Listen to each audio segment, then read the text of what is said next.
Dream 11 को लेकर जो नया अपडेट सामने आया है उसे जानने के बाद आपके मन में कई सवाल उठ रहे होंगे। बहुत से लोग ये सोच रहे हैं कि क्या कोई कंपनी इस तरह का फैसला ले सकती है, क्योंकि पिछले कुछ समय से ये खबर जोरों पर थी। हमने आपको पहले भी बताया था कि कोर्ट में क्या हो रहा है और इस मामले को 11 तारीख तक के लिए टाल दिया गया था।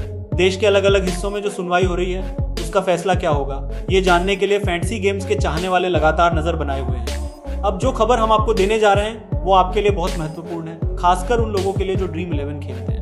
उनके मन में यह सवाल जरूर था कि क्या ड्रीम 11 इस कानूनी लड़ाई को लड़ रहा है या नहीं, अगर लड़ रहा है तो किस तरह से।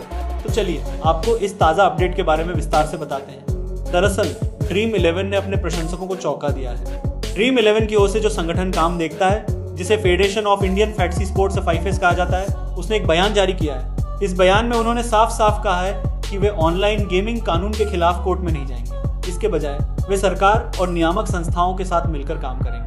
यानी एक तरह से ड्रीम 11 ने इस नए कानून के सामने हार मान ली।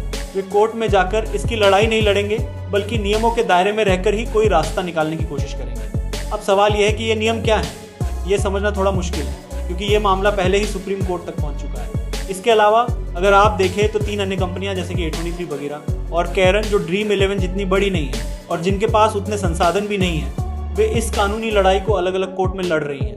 सुप्रीम कोर्ट में भी इन सभी मामलों को एक साथ सुना जाएगा, जैसा कि हमने आपको पहले भी बताया था। लेकिन अब जो नया अपडेट आया है वो ये है कि ड्रीम 11 इस लड़ाई में शामिल नहीं होगा।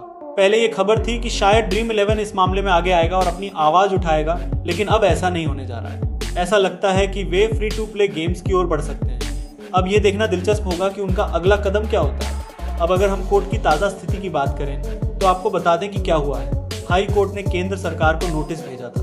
भारत सरकार के वकील ने कोर्ट से ये मांग की थी कि देश भर में दायर सभी याचिकाओं को एक साथ सुना जाए। इस वजह से इस मामले को 11 तारीख तक के लिए टाल दिया गया था। अब 11 तारीख के बाद इस मामले में अगला अपडेट आने वाला है। इन याचिकाओं में मांग की गई है कि ऑनलाइन स्किल आधारित गेम्स को फिर से शुरू करने की अनुमति दी जाए।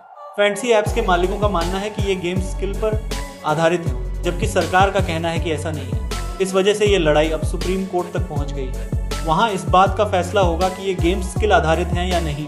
लेकिन जो बात निराश करने वाली है वो ये है कि ड्रीम 11 इस लड़ाई को उतनी मजबूती से नहीं लड़ रहा है जितना कि बाकी 3 कंपनियां लड़ रही हैं। इन तीनों कंपनियों के रवैये से ऐसा लगता है कि कुछ सकारात्मक परिणाम मिल सकता है। चाहे वो कर्नाटक की कोर्ट हो या मध्य प्रदेश की, वहां हुई बहस में सरकार को नोटिस भेजा गया और ऐसा लगा कि कोर्ट इन फैंटेसी ऐप्स की बातों को गंभीरता से सुन रहा है। कोर्ट इस मामले को काफी गंभीरता से ले रहा है। अब ये देखना बाकी है कि आगे क्या होता है। जैसा कि हमने शुरुआत से ही कहा था कि नियमों में कुछ ढील दी जानी चाहिए, और अब तक जो कुछ हुआ है वो उसी दिशा में इशारा करता है। एक और बात जो हम आपको बता रहे हैं वो ये है कि इन फैंटेसी ऐप्स पर लगा प्रतिबंध भविष्य में हट सकता है, लेकिन इसके लिए कुछ बदलाव जरूर किए जाएंगे। अगली सुनवाई में जो अपडेट आएगा वो वाकई में आपको चौंका सकता है। अब आपका क्या मानना है? आपको क्या लगता है कि इस मामले में क्या होना चाहिए? क्या फैंटेसी गेम्स की बड़ी कंपनियों को डरने के बजाय इस लड़ाई को और मजबूती से लड़ना चाहिए था?